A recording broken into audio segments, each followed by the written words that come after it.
Bonjour à tous ceux qui m'écouteront. Voilà, je vais raconter mon témoignage, le témoignage de ma vie et ma rencontre avec le Seigneur Jésus. Mais pour que tu comprennes bien d'où le Seigneur Jésus m'a sorti et ce qu'il a été capable de faire dans ma vie et ce qu'il serait capable de faire dans la tienne si tu t'attends à lui, eh bien, je vais devoir te raconter ma vie depuis le début. Pour que tu comprennes bien comment était ma vie avant de rencontrer Dieu. Alors j'espère que tu seras patient, car mon témoignage a beaucoup de détails et je veux pas en oublier. Car si j'ai beaucoup souffert, je le sais aujourd'hui, c'est pour que des personnes comme toi puissent se poser les bonnes questions et tourner leur regard vers Jésus-Christ. Je suis un garçon qui n'a pas été élevé dans un foyer chrétien. Tout petit, j'ai eu un père qui me frappait, moi et mes frères et sœurs. J'ai 2 sœurs, dont une qui a presque 30 ans aujourd'hui, mais dans sa tête, c'est un petit bébé. Elle n'a pas grandi. Et j'ai un frère issu du même mariage, donc de mes 2 parents. En tout, on est 4 du même mariage. J'ai mon père, c'était un homme violent. Il avait la main lourde avec nous. Tout petit, mon père, il utilisait des martinets pour nous frapper. Les mêmes martinets qu'on prend pour frapper les chiens. Et quand les lanières du martinet, ils nous faisaient pas assez mal, il tournait le martinet puis il nous frappait avec le manche. Un jour, il a acheté une cassette vidéo sur ma grande sœur. Elle devait avoir 10 ans à l'époque environ. On a dû aller à l'hôpital pour elle et on lui a, mon père lui avait ouvert les lèvres et on m'a demandé à moi, de dire que c'était moi qui avais fait ça. Parce que mon père, il assumait pas ce qu'il avait fait. Mon père, il nous tapait tellement qu'on se cachait derrière les meubles, par la peur de lui. On prenait tellement de coups et d'injures que j'ai jamais réussi à trouver un bon moment, un bon souvenir dans mon enfance avec lui. Un jour, je lui ai parlé avec mon petit cœur d'enfant là, puis j'y ai dit que j'en avais marre de prendre des coups et que je l'aimais pas. Et sa réponse a été de me taper dessus. Son travail, c'était de chourave. Il faisait des magasins, la nuit, les maisons, et puis j'en passe. Il nous arrivait d'être réveillés, parfois en pleine nuit, de le voir débarquer avec plein de cartons remplis d'affaires. Mais comme on gagne jamais à jouer avec le monde, une nuit, c'est la gendarmerie qui est venue le chercher, qui nous a réveillés. Ils sont venus pour le chercher, puis lui, il s'est caché en dessous le lit. Ils n'ont pas mis longtemps à le trouver. De là, je voyais plus que mon père à travers les barreaux du parloir. Ça a duré pendant 1 an, ça. Après, on n'allait plus le voir. J'avais pas trop envie de le voir, moi. Le fait qu'il soit parti, ça me soulageait dans mon cœur d'enfant. Il avait pris 3 ans, et puis ma mère en a profité pour divorcer d'avec lui, pendant qu'il était là-bas. Pendant ces 3 ans-là, moi, je me suis retrouvé un peu à traîner les rues à Cléon. J'allais jusqu'à Elbeuf tout seul. J'avais 7 ans à peine, quand il est rentré là-bas. Ma mère, elle s'est retrouvée toute seule avec 4 enfants sans travail. Je la voyais parfois vendre ses affaires à elle, pour pouvoir nous donner à manger. Parfois, elle a sauté des repas, là, puis elle nous regardait manger. Pour que nous, ses enfants, puissent manger à notre faim. Ma mère, elle a déjà pensé au suicide et mon père aussi, pendant qu'il était là-bas, dans la prison, là. Et ça, je l'ai su que très tard. Puis un jour, elle était pas bien et elle nous a placés dans un foyer. Moi et ma grande sœur, elle a gardé 2 enfants et puis moi et ma grande sœur, on s'est retrouvés dans un foyer, à Wassel. Mon cœur, il était déchiré par la tristesse. Je me suis vu abandonné par ma mère. C'est comme ça que je l'ai vécu. J'avais l'habitude d'être dehors et de me retrouver enfermé et puis d'être avec des gens que je connaissais pas. J'ai pleuré à sanglots. Et je me suis caché en dessous le lit et je voulais plus voir personne. J'ai hurlé de douleur. Quand j'ai vu ma mère s'en aller, là, j'étais vraiment en miettes. Avec ma mère, j'étais très proche. J'arrivais même pas à la laisser pour aller dormir chez un copain. Il fallait que je sois près de ma mère. Ensuite, elle est partie chercher un logement sur Marseille. Elle est partie vers sa sœur et puis ça a mis du temps. Pendant ce temps-là, on était au foyer. Un jour, elle est rentrée et elle est venue nous chercher parce qu'elle avait trouvé un logement là-bas, vers Marseille. Et c'est comme ça qu'on s'est retrouvés dans un autre foyer, mais à Marseille. Et là, c'était encore pire. Les jeunes, c'était pas des gentils là-bas. Il y avait 2 grands dans le foyer et je peux même pas vous dire toutes les misères qu'ils faisaient. On est resté là-bas, puis un jour, on est rentré à Cléon, dans l'appartement qu'on avait laissé, avec tous nos affaires dedans. Et le temps qu'on était parti, l'appartement, il s'avait fait ouvert. Et puis on avait été cambriolés, ils avaient tout pris. On se retrouvait avec plus rien. Et là, mon père, il est sorti de prison. Il a tout fait pour nous récupérer. Mais ça sonnait plus comme une vengeance envers ma mère, parce que il avait pas d'amour envers nous. Il y a eu 2 enfants sur les 4 qui ont été avec mon père dans le Nord-Pas-de-Calais là-bas. Et c'est encore tombé sur moi et ma grande sœur. Et les éducateurs lui donnaient raison à mon père parce que il paraissait gentil de façade. Il s'était remarié, il a eu 2 enfants, un frère et une sœur que j'aime parce que c'est pas de leur faute tout ce qui nous est arrivé. Et le matin avec ma grande sœur à moi là, on avait le droit à un bol de chocolat avec du pain de la veille, sans rien. De temps en temps, on avait le droit quand on avait un peu de chance, on avait le droit à un peu de confiture, un peu de beurre, mais c'était rare. Pendant que mes autres frères et sœurs, eux, ils avaient des gâteaux. Ils avaient tout ce qu'ils voulaient, tout ce que leur cœur désirait, ils l'avaient. Mon père, il nous avait mis loin dans le terrain, dans une vieille camping avec ma grande sœur, qu'il avait récupérée. Il nous avait mis avec une sonnette dans le camping, et il avait le déclencheur sur lui.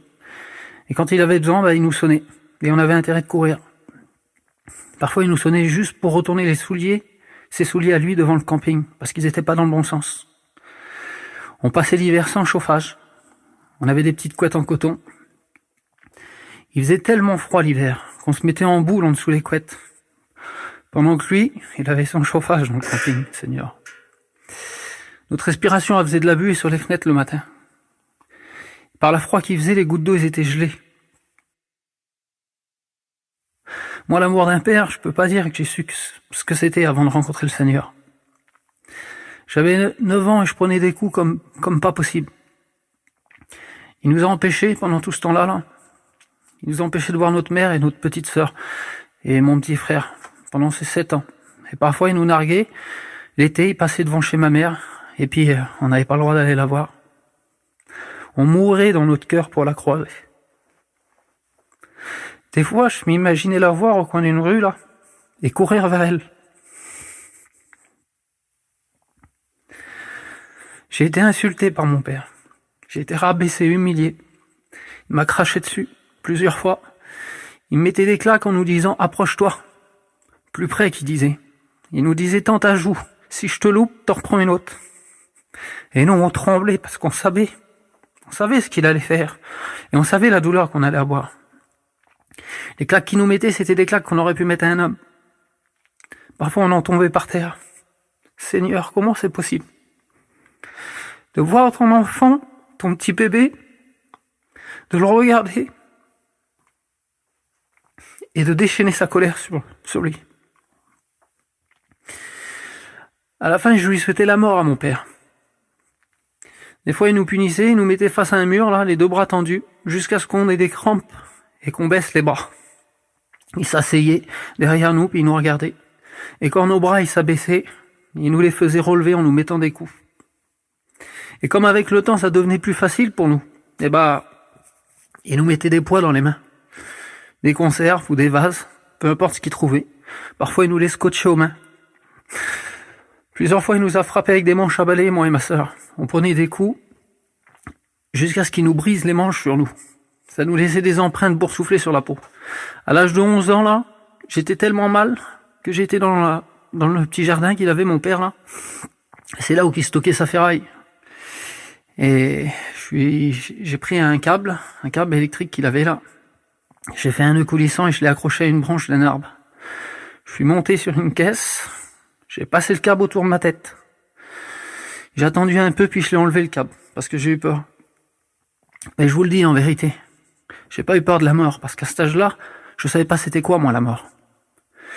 J'ai eu peur de me louper, et que mon père me tombe dessus, et que là qu'il me fasse encore plus de mal. J'ai eu plus peur de mon père que de la mort. C'est de vous dire à quel point il était mauvais avec nous. Le temps il a passé, puis j'ai grandi un peu, puis mon père il a voulu me mettre un coup un jour, et j'ai réussi à tenir son poing. Et quand j'ai tenu son poing, j'ai eu une force dans moi, et j'ai commencé à me dire ça peut changer maintenant. Et j'ai commencé à me rebiffer contre lui. Je me laissais plus faire. Il me tapait dessus, je prenais les coups, mais je les sentais plus à force. Et je rigolais. Puis un jour, j'ai pris mes affaires de moi-même et puis je les ai ramenées j'ai téléphoné au père d'une fille que je fréquentais, une petite raclie, et j'ai dit de venir chercher mes affaires au bout de la rue, sans que mon père le sache. J'étais désespéré, je savais plus quoi faire et puis je voulais partir. Et quand mon père il a su ça, j'étais dans mon camping et lui il est rentré avec une pelle et il a tout cassé. Il a tout cassé ce que j'avais fait de mes mains. J'avais un petit lit dans le camping, c'était le mien. C'était moi qui l'avais fait le lit, sinon je dormais par terre. J'avais des petites affaires que j'avais récupérées de droite et de gauche là, et puis pour faire ma petite chambre à ma façon. Il a tout cassé à coups de pelle. Et là je m'étais dit que j'allais dormir chez les parents de la raclie, que j'allais m'en aller. Et quand je suis arrivé là-bas, ça s'est pas passé comme moi je pensais. Parce que ces parents-là, ils m'ont dit, écoute, nous on veut pas que notre fille se mette avec un SDF. Donc on te ferme la porte. Donc là je suis parti de chez mon père. Pas d'affaires, 5 € dans les poches. J'ai acheté un petit bout de pain. J'ai acheté une petite canette et j'ai passé la journée comme ça, dehors. Et arrivé la nuit, fallait que je dorme. Ce jour-là, il y a eu un petit chien qui m'a accompagné toute la journée. Aujourd'hui, je sais que c'est Dieu qui l'a mis à mes côtés, le petit chien là. C'est pas grand chose, mais si vous saviez comment que ça me rassurait la petite présence de la petite bête là. Il est resté du matin jusqu'au soir avec moi. J'ai dormi dans une petite maison qui était abandonnée. J'ai monté à l'étage, j'ai pris un bâton, j'avais peur qu'il y avait quelqu'un. Il n'y avait pas de carreaux, c'était vraiment une maison abandonnée. La petite bête, il est resté avec moi toute la nuit. Il m'a tenu compagnie. Le chien, il était tout blanc. Il avait pas une tache sur lui. Et quand on connaît Dieu, on sait que blanc, c'est un symbole de pureté. On sait que ça vient de Dieu. Dans mon cœur, j'en suis persuadé. Moi, je sais que c'est Dieu qui l'a mis sur mon chemin, ce petit chien-là. Ça m'a rassuré. J'ai passé la nuit dans cette maison. Et le lendemain, j'ai eu un coup de fil de mon oncle. Il m'a hébergé. Ensuite, de chez mon oncle, c'est ma cousine qui m'a hébergé parce que il pouvait pas tout le temps me garder. Et après, au bout d'un moment, je suis parti de chez ma cousine parce que je voyais bien que je prenais de la place et que ça allait pas.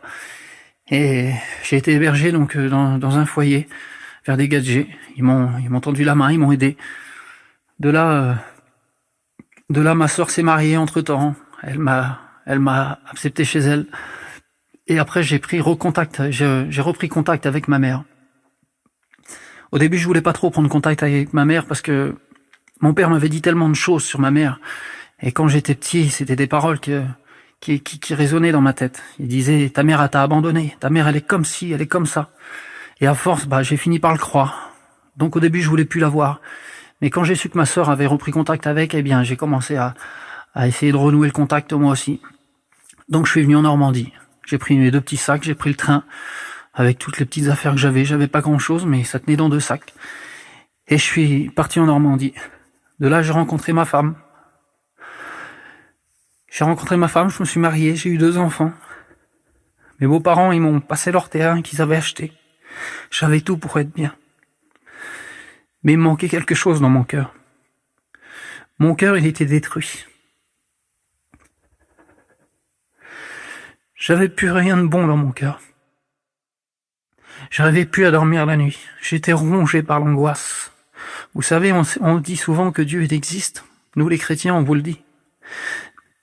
Mais le diable aussi, il existe. Et ce vilain-là, il venait dans mes nuits, il me réveillait, et il me faisait penser à toutes ces choses qui m'ont fait souffrir tout au long de ma vie. C'était que des mauvaises pensées. J'essayais de les chasser, mais j'y arrivais pas. J'avais pas Dieu avec moi. Et je dormais plus des nuits, je prenais des cachets. Je me réveillais avec des sueurs froides. Avec elle, ça allait pas dans mon foyer. Je cassais toutes mes affaires. J'avais des crises de nerfs parce que quand on dort pas la nuit et qu'on se réveille, il suffit d'un mot.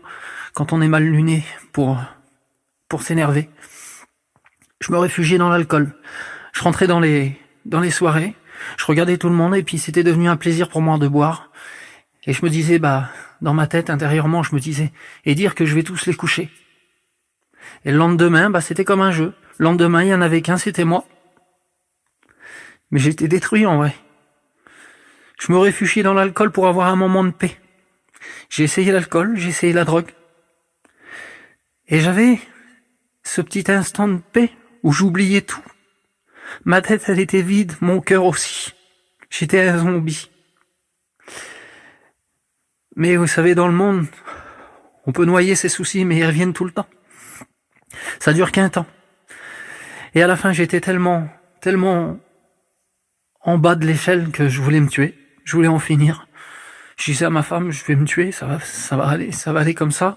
C'est comme ça que ça va se terminer, de toute façon. Je sortais la nuit, je regardais les étoiles et je disais, comment que j'ai fait? Comment que j'ai fait pour faire venir mes 2 enfants dans ce monde-là alors que moi, j'ai pas de place? Et un jour, le Seigneur, il s'est fait connaître à la famille de ma femme. Il y a ses tantes à elle qui ont rencontré le Seigneur. Et un jour, elle a croisé ses tantes et ses tantes lui ont parlé de Dieu. Et au début, moi, je les ai combattues, ces femmes-là. Et j'ai combattu les chrétiens.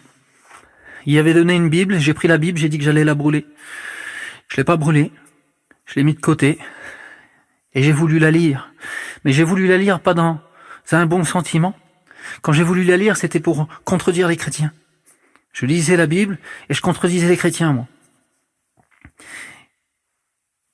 Mais à un moment donné, j'ai voulu lire le Nouveau Testament. J'ai commencé à comprendre qui était Jésus et ce qu'il pouvait faire dans une vie. Même si j'y croyais pas forcément, je comprenais qu'il n'était pas mauvais et que c'était des bonnes choses quand même. Qu'il avait une intelligence dans sa façon de parler, dans sa façon de faire. Et mon cœur était travaillé tout doucement.